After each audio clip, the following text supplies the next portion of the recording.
Hello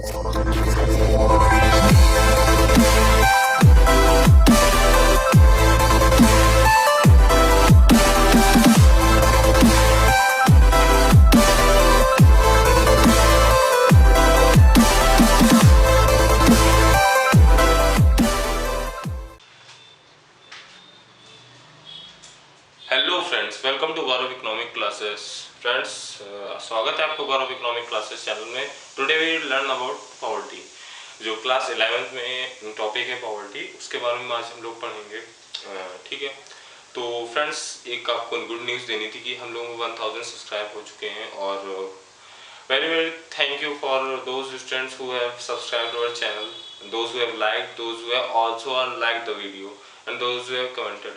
Friends, you should comment on the video because it motivates me to do awesome work for you. And thank you very much for subscribing our channel. So let's get this started. So friends, poverty में हम लोग पढ़ेंगे। Poverty में part first होगा, जो मैं पढ़ाऊंगा ये पार्ट फर्स्ट होगा। इसके बाद पार्ट सेकंड आएगा, क्योंकि एक वीडियो में इतना लंबा हो जाएगा तो आप भी बिल्कुल मन नहीं करेगा आपका पूरी वीडियो देखने का। और थोड़ा इंटरेस्टिंग टॉपिक अगर लेके चलेंगे तो पढ़ने में अच्छा भी लगेगा। ठीक है, तो चलिए पॉवर्टी। सबसे पहले पॉवर्टी पढ़ने से पहले इसका इंट्रोडक्शन जान लेते हैं कि पॉवर्टी मीन्स होता क्या। सब जानते हैं पॉवर्टी मीन्स क्या होता है। गरीबी, गरीब जो है वो पॉवर्टी, गरीबी को क्या बोलते हैं हम लोग, पॉवर्टी। ठीक है, तो सबसे पहले देखते हैं 1/5 of the poor live in India.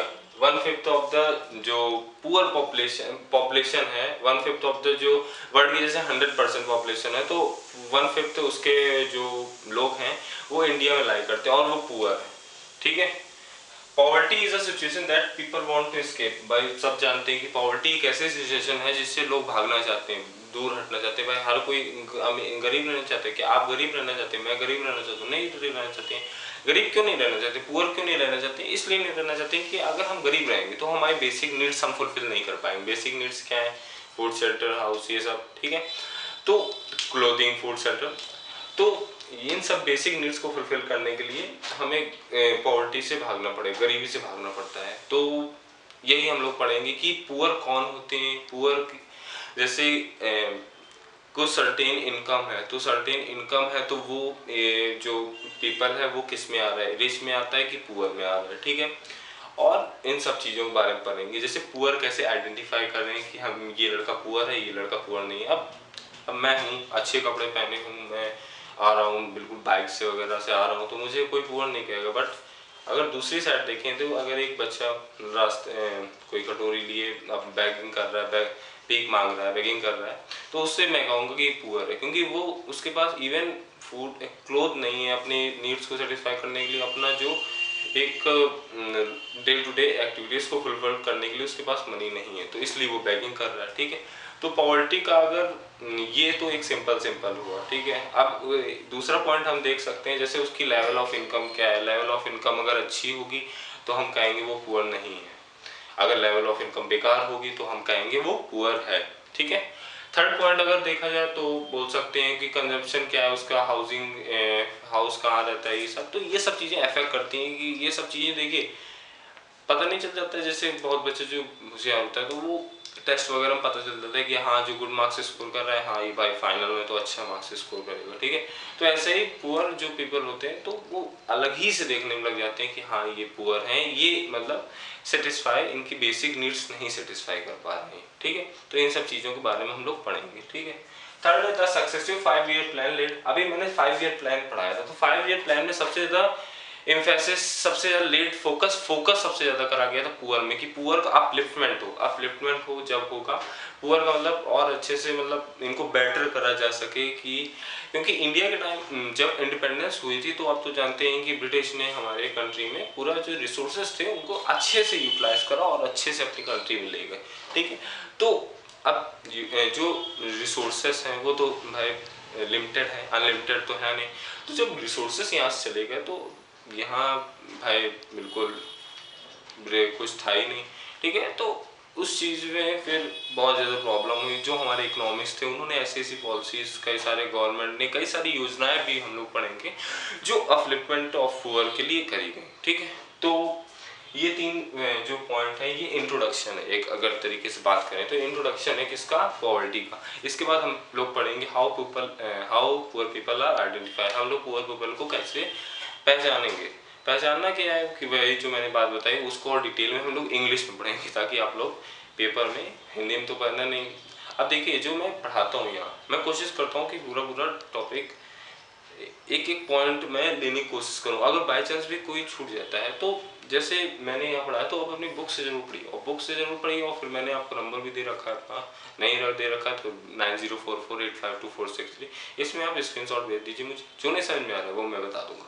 ठीक है, तो कोशिश करूंगा कि हर टॉपिक आ जाए। ठीक है, तो अभी तो बाकी शुरुआत है, आगे आगे अभी बहुत ज़्यादा वर्क करना है। ठीक है, तो चलिए जल्दी से इसे लिख लीजिए आप, इंट्रोडक्शन है इसका। अगला मैं टॉपिक बताता हूँ, how poor people are identified. ठीक है, जल्दी लिखिए इसको।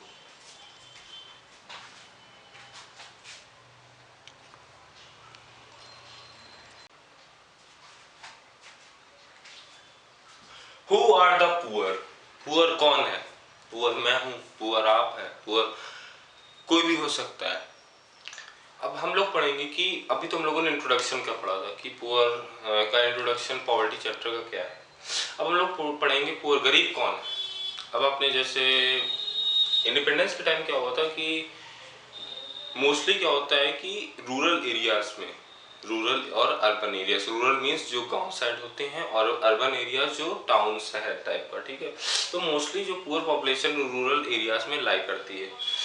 ठीक है, तो होता क्या है जब आपको जैसे पूरा प्रॉपर शेल्टर नहीं मिल रहा है, प्रॉपर फूड और क्लोथिंग की फैसिलिटीज नहीं है, तो आप पुअर है। ठीक है, तो अर्बन एरियाज में क्या होता है, पुअर जो होते हैं, जैसे आपने अपने हाउस होल्ड वगैरह अपने घर के पास देखा होगा, कॉबलर्स होते हैं, ठीक है, रिक्शा वाला होते हैं, तो ये सब क्या होता है, ये सब रूरल एरियाज से आए होते हैं अर्बन एरियाज में due to lack of unemployment. Unemployment इनके पास नहीं होता है, मतलब एम्प्लॉयड नहीं होते हैं। अनस्टेबल एम्प्लॉयमेंट इनके पास रहता है, मीन्स स्टेबल नहीं कि मतलब कर रहे हैं पूरा एक साल करते जा रहे हैं, आज है कल जॉब नहीं है, आज रिक्शा में सवारी बैठ रही है, पैसेंजर बैठ रहे हैं, कल नहीं बैठ रहे हैं, तो ये उनका अनस्टेबल एम्प्लॉयमेंट रहता है। तो ये तो रूरल एरियाज की बात हो गई कि रूरल एरियाज वाले जब अर्बन एरियाज में आते हैं तो अर्बन एरियाज की बात हो गई है। अब रूरल एरियाज में क्या होता है, रूरल एरियाज में मेन क्या होता है फ्रेंड्स कि जो पुअर होते हैं वो मेनली पहली बात तो उनके पास लैंड कम होती है, मतलब किसी कुछ लोग होते हैं जिनके पास लैंड नहीं होती, और जो होते हैं उनके पास लैंड होती है बट वो ड्राई लैंड होती है, उसमें कुछ आप ग्रो अप नहीं कर सकते हो। ठीक है, और या तो अगर वो किसी लैंडर वगैरह से अगर वो मनी लेते हैं तो वो हाई रेट ऑफ इंटरेस्ट में उनको देना पड़ जाता है, तो ये सब चीज़ें बहुत ज़्यादा इफेक्ट करती हैं, उनको इलनेस हो जाती है, मेल न्यूट्रिशन हो जाता है, बहुत सारी डिजीजेस को उनको फेस ऑफ करना होता है। ये सब जो कंडीशंस फेस करते हैं वो हमारे क्या होते हैं, पुअर होते हैं। ठीक है, स्कॉलर ने बोला है, जो भी हमारे रिसर्च स्कॉलर्स थे, सबसे पहले ये टॉपिक तो दादा भाई नौरोजी ने छेड़ा था पॉवर्टी का। ठीक है, तो स्कॉलर्स ने बोला है कि पुअर्स को हम लोग आइडेंटिफाई, जब इंडिपेंडेंस के बाद स्कॉलर्स जो थे हमारे इंडिया के बहुत सारे स्कॉलर्स थे, तो उन्होंने पुअर को आइडेंटिफाई किस बेसिस में करा, on the basis of occupation, on the basis of ownership of assets. मतलब ऑक्यूपेशन आप करते हो, अगर अच्छी जॉब करते हो तो आपका मतलब क्या कहते हैं कि आप पुअर नहीं हो। अगर आपके पास पैसा करोड़ों रुपए हैं तो आप भी पुअर नहीं हो, बट आपके पास 2 टाइम्स के मील्स का पैसा नहीं है, खाने का पैसा नहीं है, तो आप पुअर हो। ठीक है, तो इस चीज को आइडेंटिफाई करने के लिए अलग अलग तरीके का, पहले किसी ने कुछ थॉट दिया, किसी ने कुछ दिया, तो ऐसे ऐसे फिल्टर होते होते अब अभी जो प्रोसेस है वो मैं बताऊंगा, शुरुआत से लेके जो इंडिपेंडेंस के टाइम था और अब तक। ठीक है, तो प्री से लेके पोस्ट तक पूरा मैं बताऊंगा। ठीक है, कि उस टाइम पॉवर्टी लाइन जो मेजर करी जाती थी उसको क्या नाम दिया गया था, दादा भाई नौरोजी ने सबसे पहले छेड़ दिया था ये टॉपिक, और अब जो करी जाती उसका भी नाम है, बट वो अलग मेथड से अब करी जाती, मेथड अलग हो गए हैं, बट चीज क्या है, मेजर किसको करना है, पॉवर्टी को मेजर, चीज अलग हो गई, मेजर करने का तरीका अलग हो गया। ठीक है, तो उसी को स्टार्ट करेंगे। और एक हमारे रिसर्च स्कॉलर थे इंडिया के ही, मुस्लिम है, मेरे को नाम नहीं याद आ रहा है, तो उन्होंने एक बहुत अच्छी सी डिफिनेशन दी थी, वो मैं पढ़ के आपको बताना चाहूंगा। ठीक है, लिखा है पॉवर्टी इज हंगर, पॉवर्टी क्या है, एक हंगर है, poverty is being sick and not being able to see a doctor. बिल्कुल सही बात, पॉवर्टी क्या, सिक होना बट डॉक्टर को ना देख पाना। Poverty is not being able to go to school and not knowing known to how to read. Poverty क्या, गरीबी क्या है, स्कूल ना जा पाना और चीज़ें क्या लिखी उन्हें पढ़ ना पाना। बहुत अच्छी डिफिनेशन, ये मेरी फेवरेट डिफिनेशन है। मैं लिख रहा था जब बोर्ड में तो बहुत अच्छा लगा मुझे डिफिनेशन पढ़ के। और जो स्कॉलर्स जो मैंने अभी बताया कि इंडिया में स्कॉलर्स जो भी हैं, रिसर्च हैं, साइंटिस्ट हैं, जो भी इकोनॉमिक्स हैं, जो भी पॉलिसीज मेकर्स हैं, जो भी पॉलिसीज बनाते हैं, आपने सुना होगा कि पॉलिसीज रंगराजन तेंदुलकर कमेटी ने पॉलिसी बताई कि इतने पैसे 300 रुपये जो कमाते हैं वो पुअर नहीं है दिन का। और ये सब बहुत, मतलब मैं करेक्ट नहीं बता रहा हूँ, ये मैं एक ऐसे मतलब एग्जाम्पल दे रहा हूँ। अब ये ना कहिए 300 रुपये पुअर, ठीक है सर ने तो ये कहा था, ठीक है, तो एग्जाम्पल दे रहा हूँ मैं।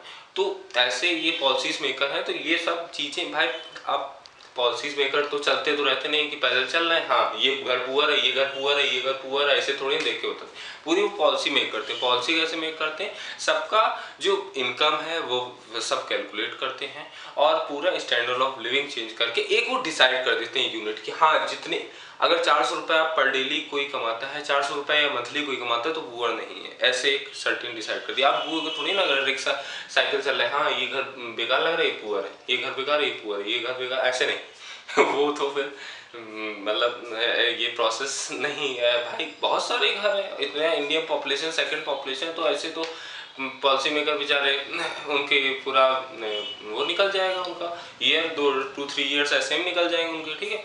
तो ये होता है। Scholar identify poor people on their occupation and the ownership of assets।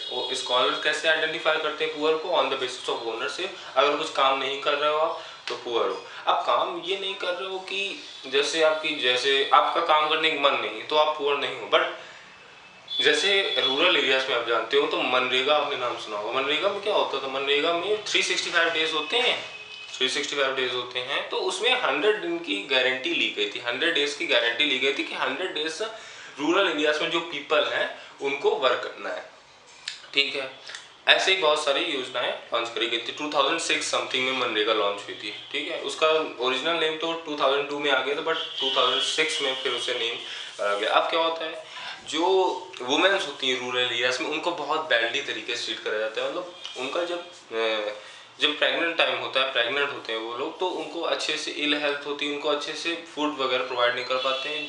तो जब उनके जो चिल्ड्रंस होते हैं तो उनमें बहुत सारी डिजीजेस हो जाती है, इलनेस हो जाता है, इस बिकॉज ऑफ प्रॉपर उनको न्यूट्रिशन नहीं मिली होती, ठीक है। तो ये सब चीज़ें थी। ये मैं देखिए, इंडियन इकोनॉमी एक कहानी के तरीके है भाई। कहानी जो पहले हो गए, प्री में हो गए, वो बदल तो सकती नहीं, अब बदल रहा है, अब पोस्ट में ये सब तो बदल रहा है, ठीक है। जो बट प्री में हो चुका है तो वो तो नहीं बदलेगा, ठीक है। तो वो आप एक कहानी की तरह याद कर लीजिए कि हाँ ये हुआ, फिर उसके बाद ये हुआ था, अच्छा ये हुआ था, ये हुआ था, ये हुआ था, ये हुआ था, बस ये हुआ था, ठीक है। तो उसको अच्छा इंटरेस्टिंग टॉपिक है, जब मैंने यहाँ बता रहा हूँ, फिर उसके बाद आप बुक्स वगैरह पढ़ोगे तो आपको बहुत मजा आएगा पढ़ने में, ठीक है। तो इसको अब लिखिए, हु आर द पुअर। अब मैं बताऊंगा अगला topic, how poor are identified. Poor को कैसे आइडेंटिफाई करेंगे, कि वही बताऊंगा कि दादा भाई नौरोजी ने क्या अपना मेजर स्केल बनाया था कि ऐसे करो, और जो भी हमारे एमिनेंट स्कॉलर्स आए थे, एमिनेंट प्रोफेसर वगैरह आए थे, तो उन्होंने क्या बताया था, ठीक है। तो जल्दी से आप इसको नोट करिए, फिर मैं इसको नेक्स्ट टॉपिक बताने जा रहा हूँ।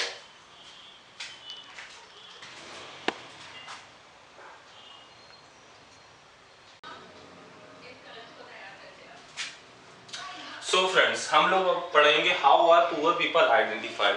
पुअर पीपल आइडेंटिफाइड करने से पहले प्री इंडिपेंडेंस की बात कर लेते हैं। देखिए, ये जो मेजरिंग का तरीका है, बस इतना ध्यान रखिएगा कि किस नाम से जाना जाता है। और अब आपको फर्दर ये नहीं पूछा जाता, अब आपको फर्दर जो भी कॉम्पिटिटिव एग्जाम्स होंगे आपके में, वो पूछा जाएगा जो इस समय मेजरिंग का तरीका चल रहा है। एक मैं आपको जनरल नॉलेज के लिए, जो प्री इंडिपेंडेंस से चालू हुआ था मेजरिंग करने का तरीका, और किसने सबसे पहले इस टॉपिक को छेड़ा था, तो वो मैं बताऊंगा, ठीक है। और इसको मेजरिंग करने का तरीका थोड़ा बहुत समझा भी दूंगा। अगर आपको समझ में आता तो और अच्छी बात, नहीं समझ में आता तो भी अच्छी बात, बट समझ में आ जाएगा, ठीक है। तो इसको एक नॉलेज के तरीके लीजिएगा, इसको एक रटने के तरीके ना लीजिएगा, नहीं तो समझ में नहीं आएगा, ठीक है। चलिए स्टार्ट करते हैं। सबसे पहले जो सबसे पहली बोले तो अगर पॉवर्टी लाइन का मेजरमेंट दादा भाई नौरोजी ने करा था और उसको इन्होंने नेम दिया था जेल कॉस्ट ऑफ लिविंग। क्या बोला था? Jail cost of living. मतलब इन लोगों ने इन्होंने ये बोल दिया था, मतलब एक सेंस आप लगा सकते हैं कि जो जेल के जैसे मतलब अंदर है वो गरीब है और जो जेल के बाहर है वो अमीर है। मतलब जो जेल के रिसाइड कर रहा है अंदर तो that one is poor and the reside outer side that one is rich. ठीक है, तो इन्होंने ये बोल दिया था, मतलब एक सेंस लगाया था। मैंने भी अलग से अपना सेंस लगा दिया है कि अपना इन्होंने लगाया होगा, बट ये शायद परफेक्ट इनका सेंस था कि नहीं था वो मेरे को नहीं पता।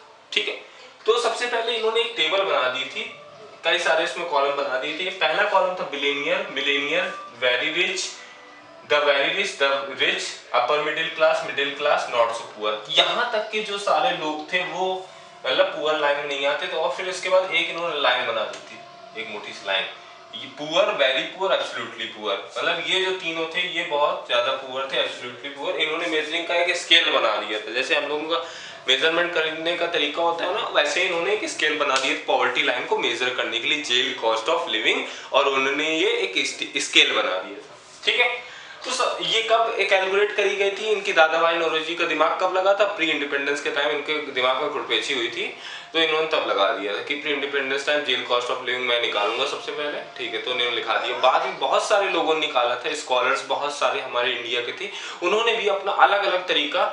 देखिए, कुछ पॉवर्टी लाइन कुछ लोग मेजर करते हैं गवर्नमेंट के कहने में, और कुछ अपनी रिसर्च करने के लिए भी पॉवर्टी लाइन का मेजर करते हैं। जैसे अमर्त्य सेन है, उन लोग नोबेल प्राइज विनर, उन्होंने सेन इंडेक्स निकाला था, वो आप ग्रेजुएशन वगैरह में पढ़ेंगे। तो ये सब लोगों ने अपना अपना खुरपेची दिमाग लगाया करते थे। ठीक है, तो ये था इनका सबसे पहले तरीका। इनका मगर तरीका ज्यादा दिन तक टिक नहीं पाया, फिर दूसरे आ गए, दूसरों का मेरा सही है, तीसरा है कि मेरा का सही है। ठीक है, तो इनका ज्यादा दिन तक टिक नहीं पाया, क्योंकि इकोनॉमिक्स में हर चीज अजम्पशन में चलती है। इकोनॉमिक्स में कोई चीज आज सही है तो कल गलत हो सकती है, कल कोई नया आके दिमाग लगा देगा। ठीक है, तो इनका आप समझ लीजिए कि बस इन्होंने नेम क्या दिया था, इनका स्केल क्या था। ठीक है, इन्होंने बोला कि 1/3 ऑफ द पॉपुलेशन, जो 1/3 of the population consist of children, मतलब इंडिया में जो 1/3 ऑफ द पॉपुलेशन वो चिल्ड्रन कंसिस्ट करती, उस टाइम बोला था।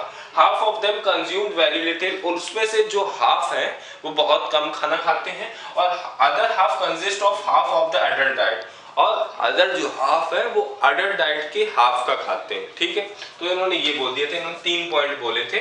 और फिर इन्होंने कैलकुलेट करने का इनका तरीका था 1/6 प्लस 2/3 इक्वल टू 3/4। इस तरीके से इन्होंने कैलकुलेट करते थे। 1/3 को इन्होंने 1/6 में ऐसे कंपेयर करके करा था। इसमें ज्यादा डिटेल में आपको जाने की जरूरत नहीं है, डिटेल में क्या जाने की जरूरत नहीं है। इसको मैंने काफी जगह देखा तो हर जगह डिटेल में नहीं दिया गया, बस इतना ही आपके कोर्स में, बस इतना ही है कि बस आपको ये 1/6 और 2/3 इक्वल टू 3/4 करना होगा, और 1/3 consist of the children, half of them consumed very little, other half consumed of the half of the adult diet. ठीक है, तो ये था इसका। अब हुआ क्या कि जब ये चीजें हुई तो देखिए, एक चीज और मैं क्लियर करना चाहूंगा कि कैमरे में जो मैं बताता हूँ क्लियर आपको तभी दिखेगा जब हाई पिक्सल में आप यूज करोगे यूट्यूब। अब आप 240 में यूज करोगे तो आपको नहीं दिखेगा। अब 720 और 1080 में अगर आ जाता है तो उसमें आप यूज करिए तो आपको क्लियर दिखेगा। ठीक है, तो ये इसको आप नोट कर लीजिए। ये दादा भाई नौरोजी का दिमाग था, ये दादा भाई नौरोजी की खुरपेची थी। उसके बाद हम और स्कॉलर्स का बारे में पढ़ेंगे, और अब इंटरेस्टिंग टॉपिक आने वाला, अब मेजरिंग करने का तरीका इंटरेस्टिंग आने वाला है। ठीक है, तो हम लोग पढ़ते हैं। ठीक है, जल्दी से इसको नोट करिए। तो चलिए अब बात करते हैं पोस्ट इंडिपेंडेंस पीरियड की। पोस्ट इंडिपेंडेंस पीरियड में क्या हुआ था? पोस्ट इंडिपेंडेंस मतलब प्री इंडिपेंडेंस में दादा भाई नौरोजी ने अपना दिमाग लगा लिया, पोस्ट इंडिपेंडेंस की बात कर लेते हैं।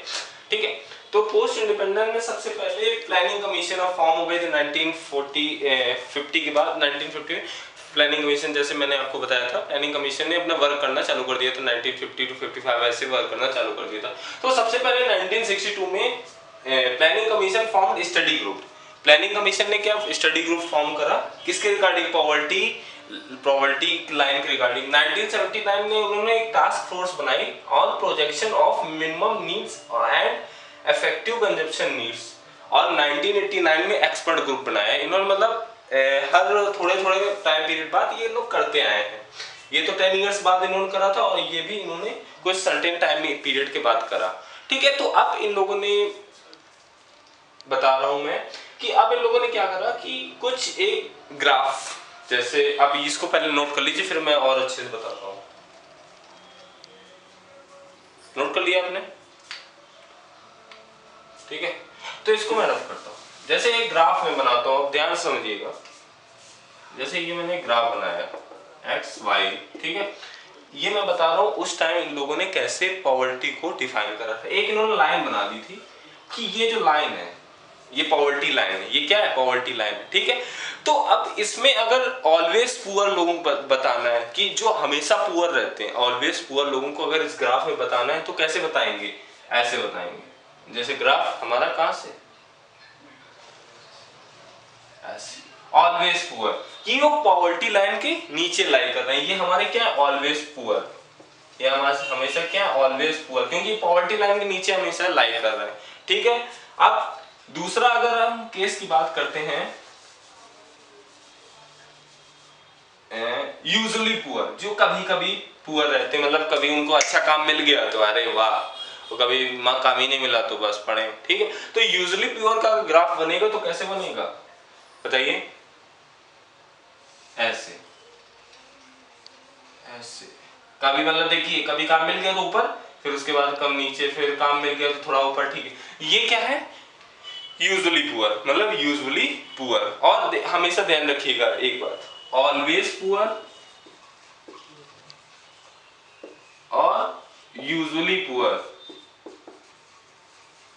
का एक इन लोगों ने ग्रुप बना दिया था, chronic, chronic poor. Chronic poor मतलब कि कभी कभी काम होना और कभी कभी ना होना, मतलब कभी कभी तो इनके पास है, अर्निंग का सोर्स है, बट कभी कभी ना होना। तो एक कोई इसमें क्या कहते हैं कि एक डिपेंडेंट नहीं है कि कभी मिल गया और फिर मिल बिल्कुल पूरा ईयर पूरा खाली पड़ा है। ठीक है, तो ये इस चीज में आता है। ठीक है, चलिए ये लिख लिया आपने, ये कौन सा केस था, यूजुअली प्योर का। ठीक है, फिर एक मैं डायग्राम बनाता हूं, ये सब इन लोगों ने मेजर करने का तरीका बताया था। ठीक है, तरीका मतलब अपना खुद एक रफ डायग्राम कह सकते हैं, तो बना लिया था। ठीक है, फिर बनाते हैं एक्स वाई एक्सिस। अब आता है चर्निंग हो गया। ठीक है, हाँ चर्निंग पुअर। ठीक है, तो चर्निंग पुअर एक था, जैसे ये लाइन है, चर्निंग पुअर सबसे पहले होता क्या है, ये इसको अब ये जान लीजिए। अगर चर्निंग पुअर की बात करी जाए तो चर्निंग पुअर का डायग्राम, ये कभी अमीर है, मतलब कभी इनका सोर्स है इनकम का और कभी नहीं है। देखिए जैसे इधर बना जाए, जैसे चर्निंग पुअर में ऐसे कभी है कभी नहीं है, ऐसे ऐसे ऐसे, कभी सोर्स है कभी नहीं है। बट इनका ये रहता था अगर आज दिन खराब है तो कल अच्छा होगा। बट ओके, वो जो हमारे यूजुअली पुअर और ऑलवेज पुअर में क्या होता था, एक बार बस उनका डायग्राम ऊपर था और बाकी सब नीचे था, और ऑलवेज पुअर का तो हमेशा नीचे ही था ग्राफ ये। ठीक है, तो ये हमारे क्या है, क्या है, churning poor, CH churning, CHU sorry, CHU है, सॉरी स्पेलिंग गलत लिख दी, CHURING, चर्निंग पुअर। ठीक है, ये हमारे चर्निंग पुअर। अब नेक्स्ट हमारा आता है ओकेजनली पुअर। ओकेजनली पुअर की बात कर लेते हैं हम। ओकेजनली पुअर मतलब जो ओकेजनली जो शॉप्स वगैरह लगाते हैं, जैसे रक्षाबंधन है तो रक्षाबंधन की शॉप्स लगा ली, जैसे दिवाली है तो दिवाली की शॉप्स लगा ली। तो इंडिया में आप रहते हैं अगर, तो इंडिया में आप अगर रहते हैं तो फेस्टिवल तो हर 15 डेज में, हर 10 डेज में कोई ना कोई फेस्टिवल रहता है। तो इनका ओकेजनली पुअर का जो डायग्राम बनेगा ये मोस्टली ऊपर रहता है, मतलब ऐसे ऐसे ऐसे ऐसे, मतलब इनका ग्राफ कभी नीचे नहीं गिरता है। कब बहुत कम हुआ कि भाई दिसंबर में आ गए तो दिसंबर में क्रिसमस होता है तो वो नहीं, दिसंबर का पूरा महीना खाली, बट बाकी तो हर मंथ कोई ना कोई, जैसे मई जून में भी ज्यादा कोई फेस्टिवल नहीं होता है। तो इस केस में इनका क्या कहते हैं, ग्राफ ये रहता है। ठीक है, मतलब ऐसे रहता है। ये ग्राफ मैं इसलिए बना रहा हूँ, एक समझाने का तरीका है, ये उस टाइम इन लोगों ने मेजर करने का एक तरीका अपनाया था, ये मैं वो बता रहा हूँ। ठीक है, ये कौन से, ओकेजनली पुअर, जो ओकेजनली पुअर। ठीक है, ओकेजनली पुअर ये। ठीक है, अब बात करते हैं जो नेवर पुअर, कभी पुअर ही नहीं रहते हैं, बढ़िया बिल्कुल चल रहा है, टाटा बिरला अंबानी, इन लोगों को लॉस हो सकता है बट ये लोग पुअर हो जाते हैं, क्या भीख थोड़ी मांगने लगते हैं। तो इनका डायग्राम अगर हम ऐसे बनाएंगे, ये पॉवर्टी लाइन है, ये इन लोगों ने फिक्स कर दी पॉवर्टी लाइन, इनका डायग्राम ऐसे ऊपर ही लाइन है, ऊपर नीचे डाउन हो रहा है, इनका यहाँ नहीं आएगा, यहाँ उसका आता है जिसका क्या कहते हैं, ये पॉवर्टी लाइन है, इसके अगर आप नीचे आ गए तो आप मतलब गरीब हैं, आप बिल्कुल दिवालिया हो गए, आप बिल्कुल बेकार हैं, ये सब हो गए। ठीक है, तो ये थी हमारी उस टाइम लोगों ने मेजर करने का तरीका बनाया था। ये सब अलग अलग ग्राफ थी कि मैंने समझाने के लिए आपको करा। इन दी केस अगर आपके 11 में पूछ लिया जाता है तो आप ये कर सकते हैं। ठीक है, तो अब जल्दी इसको नोट कर लीजिए, फिर मैं बताता हूँ आपको। ठीक है, एक आप पार्ट फर्स्ट का लास्ट टॉपिक में बताऊंगा जो कि थोड़ा इंपॉर्टेंट है, कई बार पूछा जाता है। ठीक है, तो जल्दी इसको नोट करिए, मैं रफ कर देता हूँ तब तक।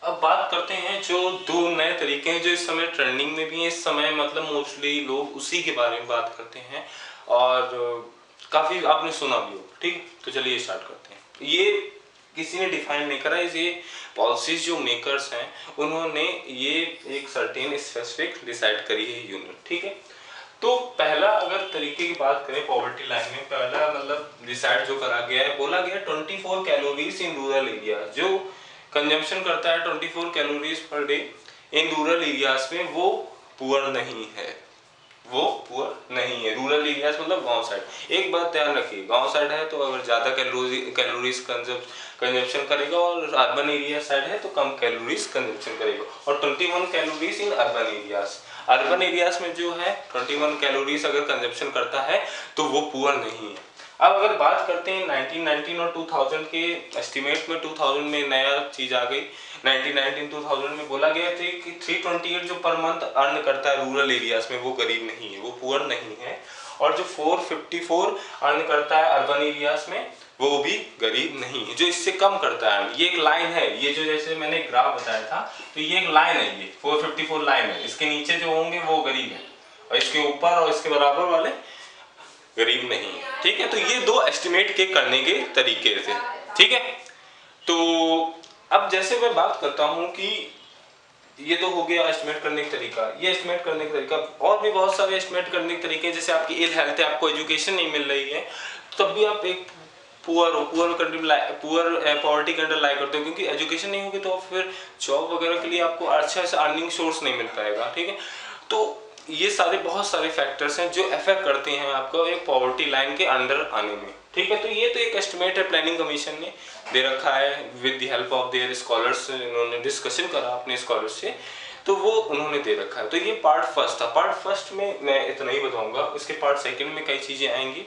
अगर बात करें इंडिया में सबसे पुअरेस्ट स्टेट कौन सा है 2000 की, अगर बात करें 2000 का एस्टिमेट है मेरे पास, तो उड़ीसा सबसे पुअर स्टेट है इस समय 2000 की अगर बात करते हैं। और सबसे क्या कहते हैं नॉन पुअर, मतलब सबसे कम कौन पुअर है, तो बात करते हैं गुजरात जो है हमारा, वो सबसे कम पुअर है, मतलब लेस पुअर। और सबसे मोर पुअर की बात करें तो उड़ीसा है। ठीक है, तो friends thank you for watching Gaurav economic classes. Like share comment करिए, सब्सक्राइब करिए तो मोटिवेट करता है। कमेंट जरूर करिए कि मुझे पता चले मैंने क्या गलती करी। गलती तो वैसे कोई नहीं करी, शायद हो गई हो, तो आप कमेंट करके बता दीजिएगा। और कोई भी हो नंबर है, व्हाट्सएप मुझे करो, कॉल ना करो, व्हाट्सएप करो।